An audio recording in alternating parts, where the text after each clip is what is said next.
आदित्य ने कहा, देवराज प्रभाकर, कहीं ये इंद्रनील प्रभाकर का रिलेटिव तो नहीं है? ओरियन दरवाजा खोलकर जा चुका था। दोनों भाई अचंभे में थे। रात को उनसे कोई मिलने के लिए आया था। वो दोनों हॉल में खड़े होकर इंतजार कर रहे थे।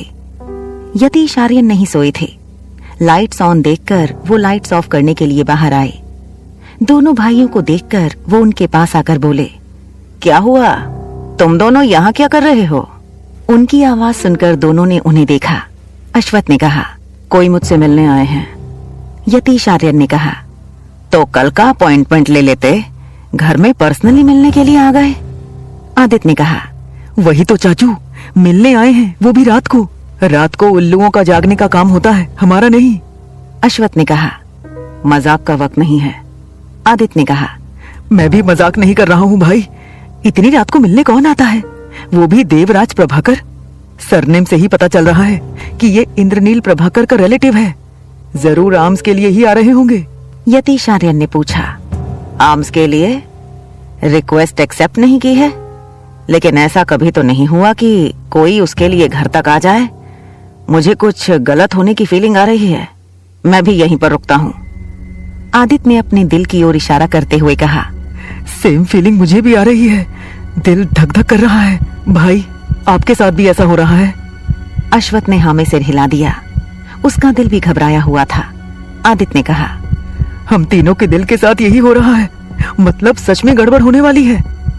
तीनों दरवाजे की तरफ देख रहे थे। ओरियन देवराज प्रभाकर के साथ आया। देवराज प्रभाकर ने सफेद रंग का कुर्ता और पजामा पहन रखा था। आंखों में नजर का चश्मा लगा रखा था। उनके बालों में बढ़ती उम्र का प्रभाव दिख रहा था।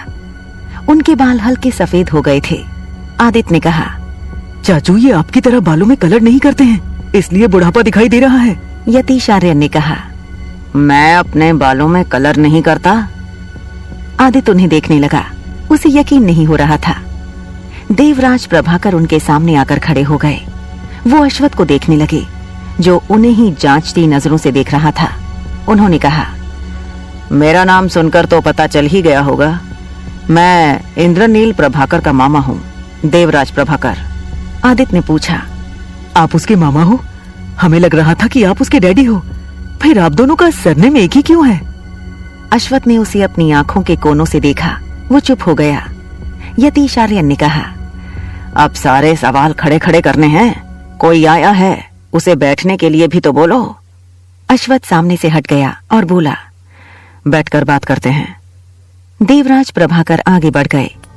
कुछ ही देर में पांचों आदमी वहां बैठे हुए थे। चारों देवराज प्रभाकर पर नजरें जमाए हुए थे।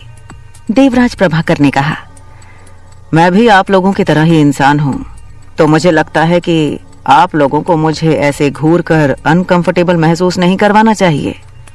उन्होंने अपनी नजरें हटा ली। अश्वथ ने पूछा, आप मुझसे क्यों मिलना चाहते हैं? देवराज प्रभाकर ने सीरियस होते हुए कहा, मेरा भांजा तुमसे आर्म्स लेकर तुम्हें फंसाने की कोशिश कर रहा है कि तुम अपने आर्म्स टेररिस्ट को सप्लाई करते हो। उसने पूरी प्लानिंग कर ली है। उन्होंने सारी बातें बताना शुरू किया। जैसे जैसे वो सब उनकी बातें सुन रहे थे, उनकी आंखें बड़ी होती जा रही थी। आदित्य ने पहले रिएक्ट करते हुए कहा, व्हाट? भाई, हमें टेररिस्ट का टी तक नहीं पता, यहाँ हमें फंसाने की साजिश चल रही है। अश्वथ का चेहरा सख्त हो गया था। उसने अपनी कठोर आवाज में पूछा, आप अपने भांजे की मदद नहीं कर रहे हैं? उन्होंने नहीं में सिर हिला दिया और कहा, तुम लोग उसे आर्म सप्लाई करो। उससे पहले मैं तुम लोगों को ये बताकर अलर्ट करना चाहता हूँ, अगर उसे आर्म सप्लाई कर दिए तो वो तुम लोगों को बर्बाद कर देगा। उन्हें समझ आ रहा था कि अगर ऐसा हुआ तो एक पल नहीं लगेगा, सब कुछ मिट्टी में मिल जाएगा। सालों से मेहनत से कमाई इज्जत, शोहरत, सब कुछ पल भर में खत्म हो जाएगा। यतीश आर्यन ने कहा, वो हमारे साथ ऐसा क्यों करना चाहता है? हमें नहीं लगता कि हमने उसके साथ कुछ गलत किया है। देवराज प्रभाकर ने कहा, आप लोगों ने उसके साथ कुछ गलत नहीं किया है। जिसने गलत किया है वो इस दुनिया में नहीं है। अश्वथ उनकी बात समझ गया था। उसने कहा, आप मिस्टर आर्यन की बात कर रहे हैं? उन्होंने हाँ में सिर हिला दिया। ये देखकर आदित्य और यतीश आर्यन की आंखें फैल गईं। आदित्य ने कहा, भाई, आप ही बोल रहे थे ना कि वो इस दुनिया में नहीं है तो उनकी रिस्पेक्ट करो। क्या खाक रिस्पेक्ट करेंगे? उनके गुनाहों की लिस्ट तो खत्म ही नहीं हो रही है। अश्वथ ने उसे चुप रहने का इशारा किया, फिर सामने देखकर पूछा, आप पूरी बात बताएंगे? यतीश आर्यन ने कहा, यहाँ पर हम कहानी सुनने के लिए नहीं बैठे हैं अश्वथ, तुम्हें इसी वक्त एक्शन लेना होगा। आदित्य ने कहा, हमने एक्शन ले लिया है, उसकी रिक्वेस्ट एक्सेप्ट ही नहीं की है। अब तक तो उसके पास मेल भी पहुंच गया होगा। अब उसे ऐसी जगह पहुंचाएंगे जहां से उसकी सोच भी हम तक नहीं पहुंच पाएगी। ओरियन ने कहा, पर वो चाहता क्या है? मतलब गलती तो मिस्टर आर्यन की है ना? आदित्य ने कहा, कुछ लोगों का दिमाग घुटनों में होता है, उन्हें कम समझ आता है। जिसने गुनाह किया होता है उससे बदला लेने की जगह उनसे बदला लेते हैं जो खुद विक्टिम होते हैं। ये आदमी भी उसी कैटेगरी में आता है। मुझे तो ऐसा लगता है कि ये मेंटली सिक है। भाई आप क्या सोच रहे हो? आपको अभी ओरियन और सेल्वन को भेजना चाहिए, उसे इस दुनिया से ही गायब कर दो। ये सुनकर देवराज प्रभाकर ने जल्दी से कहा, ऐसा मत करना, उसे बस तुम लोगों को लेकर गलतफहमी है। उसकी माँ ने उसके मन में तुम लोगों के लिए भी जहर भर दिया है। अश्वथ ने पूछा, उसकी माँ ने? आप कहना क्या चाहते हैं? साफ साफ कहिए। आप उसके प्लान के बारे में हमें बता भी रहे हैं और ये भी नहीं चाहते हैं कि हम उसे कोई नुकसान पहुंचाएं। देवराज प्रभाकर ने अपना सिर झुका लिया और कहा, तुम्हारी सौतेली माँ जैना कैसी औरत थी ये तो तुम लोग अच्छे से जानते हो ना। उनका जिक्र सुनकर अश्वथ और आदित्य की आंखें सिकुड़ गईं। ओरियन और यतीश आर्यन भी हैरान थे।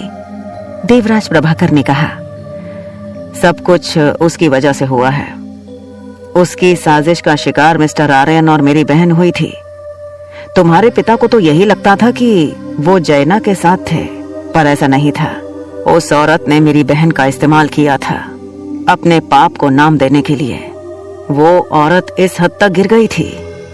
तुम्हारे पिता को तो बहुत बाद में पता चला होगा कि जिस बच्ची को वो अपना समझ रहे थे वो उनकी औलाद थी ही नहीं। लेकिन उस औरत की साजिश का फल मेरी बहन की जिंदगी में आ गया था, इंद्रनील के रूप में। ये सुनकर अश्वथ और आदित्य को अपनी जिंदगी का सबसे बड़ा शौक लगा। ओरियन और यतीश आर्यन का भी यही हाल था। उन्होंने सोचा नहीं था कि ऐसा कुछ हो सकता है।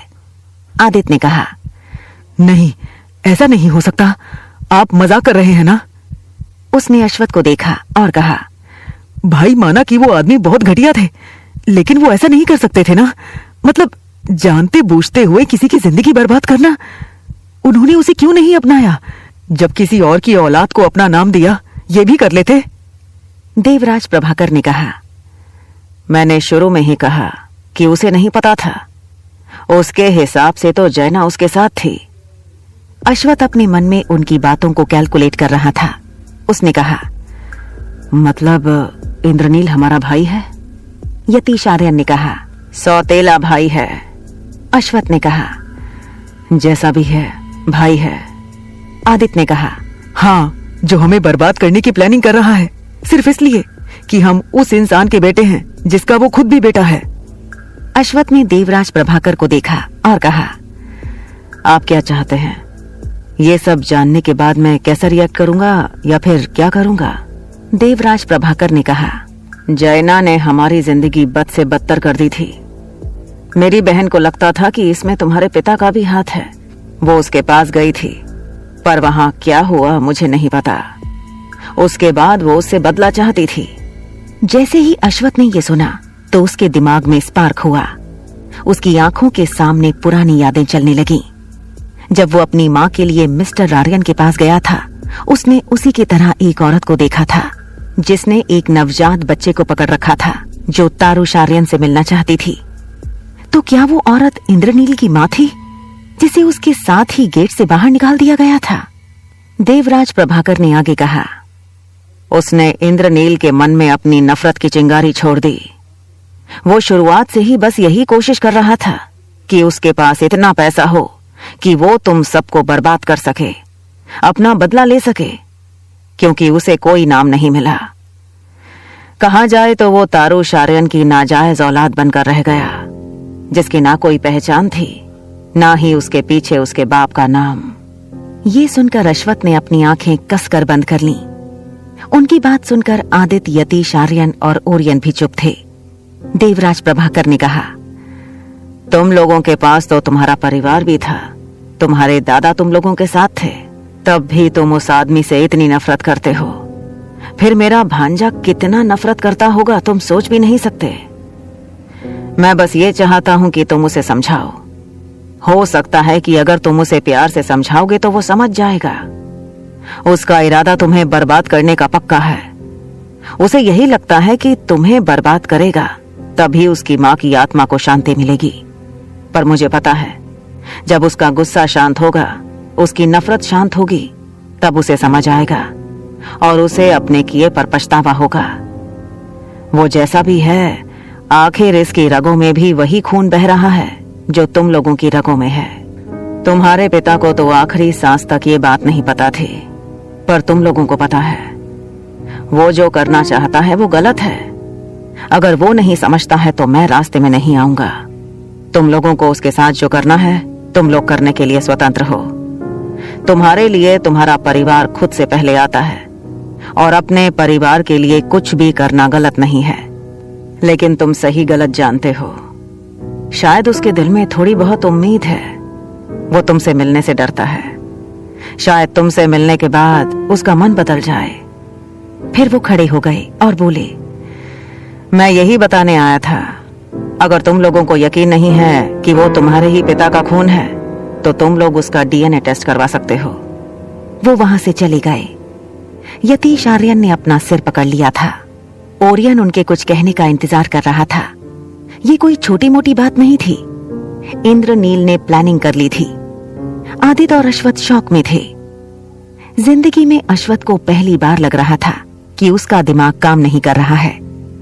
उसे अपने कंधों पर अपने पिता के गुनाहों का बोझ महसूस हो रहा था, जो दिन ब दिन बढ़ता ही जा रहा था, और उसे ऐसा लग रहा था कि अब वो उसका बोझ नहीं उठा सकता। हेलो गाइस, कैसे हो आप सभी। सुपर योद्धा पॉकेट एफएम स्टोरी को लाइक, शेयर एंड सब्सक्राइब करें आगे के एपिसोड्स के लिए। Thank you.